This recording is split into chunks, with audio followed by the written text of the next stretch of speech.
आज हम लोग कक्षा 11वीं कॉमर्स विषय लेखा शास्त्र का चौथा अध्याय पढ़ रहे थे, जनरल प्रविष्टि, जिसका 3 क्लास हो चुका है, जिसमें मैंने 2 क्लास में थ्योरी बताया था और आज हम लोग क्लास 4 जिसमें क्लास 3 में मैंने उदाहरण नंबर पहला बताया था। आज मैं क्लास 4 में क्वेश्चन नंबर 10वां बता रहा हूँ, क्योंकि क्वेश्चन नंबर 1 से लेकर 9 तक के छोटे छोटे क्रम हैं जो आप लोगों को बताने के बाद आप लोग आराम से बना लेंगे। लेकिन क्वेश्चन नंबर 10वां आज पहला क्वेश्चन है, क्वेश्चन नंबर 10वां, जिसमें बहुत सारी एंट्री दी हुई है, करीबन 7, 8, 10 एंट्री दी हुई है, तो इसको मैं क्लियर करा रहा हूँ। तो आप लोग सबसे पहले ध्यान देंगे नियम क्या होता है। व्यक्तिगत खाते का नियम आप लोगों को पता है, आने वाला डेबिट देने वाला क्रेडिट, वास्तविक खाते का आने वाला डेबिट जाने वाला क्रेडिट, नाम मात्र का व्यय और हानि डेबिट, लाभ या आय क्रेडिट, ये आप लोगों को पता है। क्वेश्चन नंबर उदाहरण नंबर जब पहला बताया था उसमें भी मैंने नियम लिखा था, अब मैं क्वेश्चन नंबर 10वां बता रहा हूँ, उसमें भी नियम है। तो क्वेश्चन नंबर 10वां देखिए, सबसे पहले बोलता है रोकड़ से व्यापार प्रारंभ किया, ठीक है। लेकिन उस दिन जो मैं उदाहरण में कॉलम बताया था वो कॉलम समझने के लिए या खुद से समझ के बनाने के लिए वो कॉलम था, किंतु जनरल प्रविष्टि का कॉलम होता कैसा है वो देखिए। तो कॉलम में 5 कॉलम होते हैं, एक होता है तिथि का, दूसरा होता है विवरण का, तीसरा होता है खाता पृष्ठांक का, चौथा होता है विकलन राशि का और 5वां होता है समाकलन राशि का। विकलन मतलब डेबिट की राशि को लिखते हैं, समाकलन मतलब क्रेडिट की राशि को लिखते हैं, ठीक है। डेबिट क्रेडिट क्या होता है ये भी मैं बताया था। अब देखिए तिथि, तिथि मतलब होता है जिस तिथि को आप अपने सौदों का व्यवहार करोगे उस सौदों की तिथि डालोगे। विवरण, विवरण में होता है कि आप इन सौदों को किस पक्ष में लिख रहे हो, क्या डेबिट पक्ष में लिख रहे हो कि क्रेडिट पक्ष, मतलब संक्षिप्त ब्यौरा आप उस सौदों का दोगे, तो ये विवरण के अंतर्गत जाएगा। खाता पृष्ठांक, खाता मतलब जब हम लोग इसकी प्रविष्टि खाता पृष्ठांक में जब करेंगे तो इसका नंबर डालेंगे, पेज नंबर डालते हैं यहाँ पर कि ये इस पेज में लिखा गया है, तो यहाँ पर उस खाते का पेज नंबर आता है, तो खाता पृष्ठांक होता है। उसके बाद राशि, डेबिट में कितनी राशि और समाकलन में, मतलब विकलन में डेबिट में कितनी राशि, समाकलन क्रेडिट में कितनी राशि, तो ये आपके 5 कॉलम होते हैं, तिथि, विवरण, खाता पृष्ठांक, विकलन राशि और समाकलन राशि। तो इसी तरीके से अब जनरल प्रविष्टि का आप लोग कॉलम बनाएंगे, 5 कॉलम, तिथि विवरण के कॉलम को थोड़ा सा बड़ा बनाएंगे, उसके बाद समाकलन और विकलन की राशि। क्लियर। क्वेश्चन नंबर 10वां पढ़ रहा हूँ, ध्यान देंगे। बोलता है निम्नलिखित व्यवहारों का लाल विषभान की नकल बही में लिखिए। तो नकल बही मतलब जनरल में लिखिए, ठीक। तो जनरल लिख दिया। सबसे पहले ईयर दिया है 2000, यहाँ पर लिखेंगे हम लोग 2000। क्लियर। अब देखिए बोलता है जनवरी 1, जनवरी 1 है तो जनवरी 1 क्या बोलता है, बोलता है रोकड़ से व्यापार प्रारंभ किया। रोकड़ से व्यापार प्रारंभ करोगे मतलब आप व्यापार में रोकड़ लगाओगे, तो रोकड़ कौन सा खाता है, वास्तविक, और वास्तविक में आने वाला क्या होता है, डेबिट होता है। तो क्या लिखेंगे यहाँ पर, रोकड़ खाता विकलन, ठीक। और मैं बताया था रोकड़ अगर लगा रहे हो तो उसके साथ हम लोग क्या लग रही है, व्यक्तिगत खाता क्या आता है, पूंजी, और व्यवसाय का स्वामी की व्यक्तिगत खाता पूंजी कहलाता है। रोकड़ इसलिए यहाँ पर क्या लिखते हैं, पूंजी खाता से, फिर हम लोग कंडीशन लिखेंगे व्यापार प्रारंभ किया, और इसको ऐसे बंद कर, ठीक है, पूंजी खाता। तो यहाँ पर थोड़ा सा जगह क्रेडिट का जब लिखेंगे तो थोड़ा सा जगह यहाँ पर ऐसे छोड़ देंगे, उसके बाद क्रेडिट खाता, ठीक। तो रोकड़ खाता डेबिट पूंजी खाते से। पहला एंट्री देखो, अमाउंट कितना है 5000, तो डेबिट वाला डेबिट के सामने में लिखेंगे 5000 और क्रेडिट वाला क्रेडिट के सामने में लिखेंगे 5। क्लियर। देखो अगला बोलता है 2 तारीख रोकड़ी माल खरीदा। रोकड़ी माल मतलब नगद माल खरीदा, कौन सी तारीख है, जनवरी, तो बार बार जनवरी ना लिख के इसको हम लोग ऐसे भी लिख सकते हैं, मतलब ये डेट फिर से 2 तारीख को नगद माल खरीदा। तो माल खरीदोगे तो माल आपके पास आएगा और रोकड़ आपके पास से जाएगा। तो माल आया, आने वाला डेबिट, क्योंकि माल कौन सा खाता है, वास्तविक खाता है, तो आने वाला डेबिट। रोकड़ गया, रोकड़ भी वास्तविक है, तो रोकड़ जाने वाला क्रेडिट, मतलब आने वाला डेबिट जाने वाला क्रेडिट। तो कौन सा आ रहा है कि माल आ रहा है, तो माल मैं बताया था, माल के स्थान पर हम लोग क्या लिखते लिखते हैं? क्रय लिखते हैं, क्योंकि खरीदा हुआ माल क्रय कहलाता है और बेचा हुआ माल विक्रय कहलाता है। तो जब माल खरीदोगे तो माल के स्थान पर क्रय लिखना, और माल जब बेचोगे तो माल के स्थान पर विक्रय लिखना। तो यहाँ पर माल खरीद रहे हो तो खरीद रहे इसलिए क्या लिखेंगे? क्रय खाता विकलन, ठीक। और रोकड़ जा रहा है, रोकड़ खाता से क्या लिखेंगे? नगद माल खरीदा। उसके बाद इसको बंद कर। अब कितने रुपए का नगद माल खरीदा? 800 रुपए का। तो डेबिट का लिखेंगे डेबिट में 800 और क्रेडिट का क्रेडिट में लिखेंगे 800। क्लियर? 2 एंट्री। तीसरा देखिए 3 तारीख का, तो फिर डेट डलेगा 3। अब क्या बोलता है? सोहन को माल बेचा। अब सोहन को माल बेचा तो सोहन पाने वाला हुआ, क्योंकि सोहन यहाँ पर नगद शब्द नहीं आया है, मतलब ये उधार है। और उधार पहचानने का दूसरा मैंने क्या बताया था? नगद शब्द नहीं देगा और साथ में नाम देगा तो वो कौन सा कहलाएगा? उधार कहलाएगा। अब बोलता है 3 तारीख को सोहन को माल बेचा। तो सोहन को जब माल बेचोगे तो सोहन पाने वाला हुआ, क्योंकि सोहन कौन है? व्यक्तिगत खाता, और व्यक्तिगत में पाने वाला कौन होता है? डेबिट। तो सोहन पा रहा है, लिखेंगे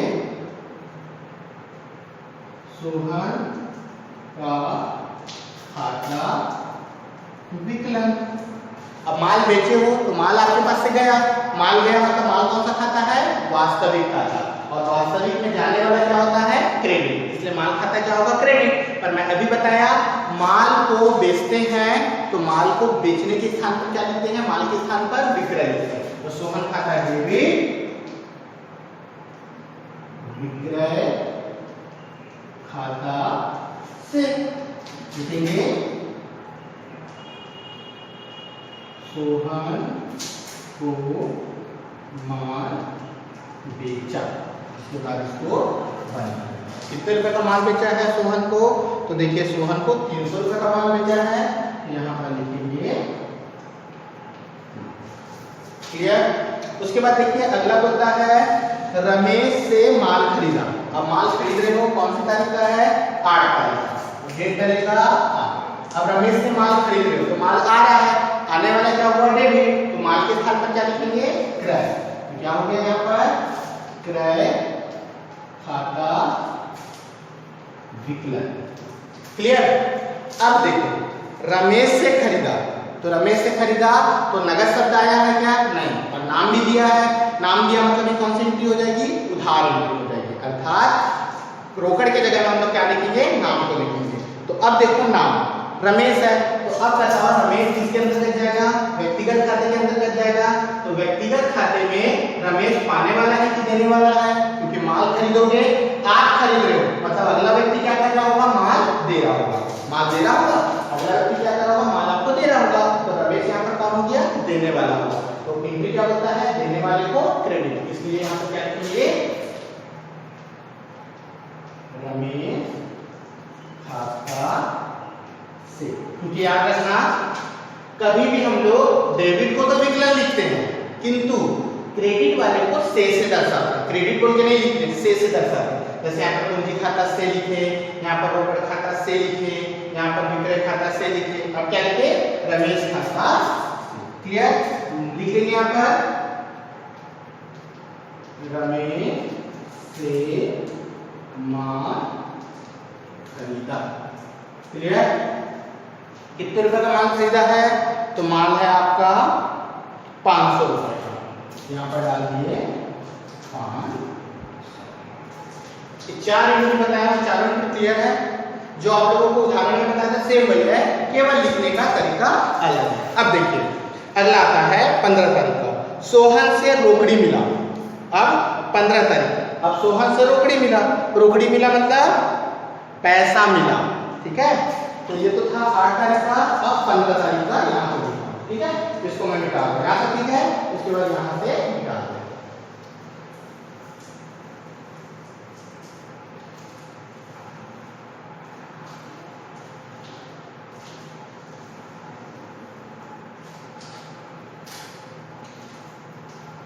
ठीक। अब सोहन से रोकड़ी मिला 15 तारीख का, 15 तारीख क्या बोलता है, सोहन से रोकड़ी मिला। रोकड़ी मिला मतलब आपको पैसा मिला है, पैसा मिला मतलब रोकड़ क्या हुआ होगा, आया होगा आपके पास, तो रोकड़ खाता विकला। देने वाला कौन है, सोहन दे रहा है ना, सोहन से मिला मतलब सोहन देने वाला होगा, तो देने वाला क्रेडिट, इसलिए सोहन खाता से कितना रुपए दे रहा है, 200 रुपए। यहाँ पर लिखेंगे 200। नरेशन क्या लिखेंगे, सोहन से रोकड़ प्राप्त हो गया। अगला कौन सा तारीख है देखिए, अगला है 20 तारीख का। क्या बोलता है 20 तारीख का, रमेश को नगद रुपए दिए। अब रमेश को दे रहे हो तो रमेश प्राप्त करेगा, तो पाने वाला कौन होगा, डेबिट। यहाँ पर क्या लिखेंगे, रमेश खाता विकला।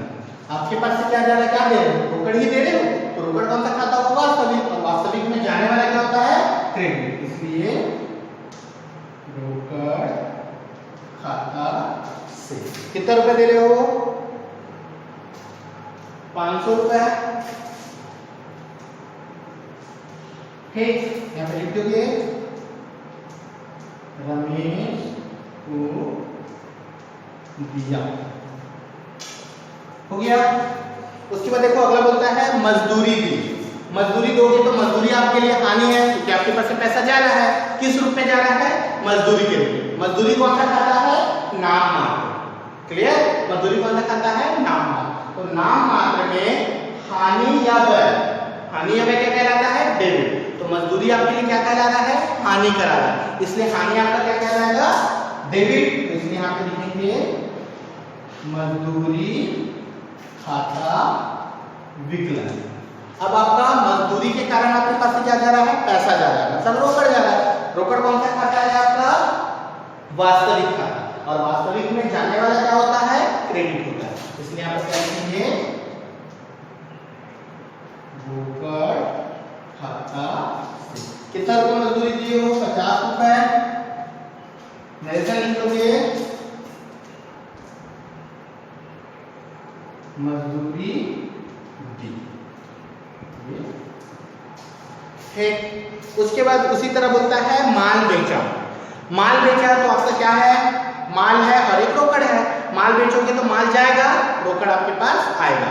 तो एंट्री क्या लिखोगे, रोकड़ खाता डेबिट, क्योंकि रोकड़ आपके पास आया, आने वाला डेबिट, तो वास्तविक में आने वाला डेबिट, इसलिए रोकड़ खाता विकलन। क्या लिखेंगे, रोकड़ खाता डेबिट। क्या गया आपके पास से, माल गया, माल मतलब विक्रय, तो विक्रय खाता से। तो ये तो था आपका 28 तारीख का। उसके बाद आता है वेतन दिया। अब जैसे मजदूरी दिया, ये वाला मजदूरी दी, इसी तरह वेतन दिया, तो मजदूरी के लिए में क्या आ जाएगा, वेतन आ जाएगा। क्लियर है, तो जितना मैं करवाया हूं इसको आप लोग बना के देखेंगे। एक क्वेश्चन, नेक्स्ट क्वेश्चन मैं अगले क्लास में और बता दूंगा, इसी तरीके से क्वेश्चन नंबर जो भी होगा देख लेंगे, उस क्वेश्चन को बता दूंगा। उसके बाद केवल टॉपिक बताऊंगा, उस टॉपिक से रिलेटिव आप क्वेश्चन बनाएंगे। तो जो क्वेश्चन मैं क्वेश्चन नंबर 10 बताया हूँ, इस क्वेश्चन को और फिर से बना के देखेंगे, इसको समझेंगे अच्छे से, अगर कोई डाउट निकलेगा तो मुझको बताएंगे। क्लियर है।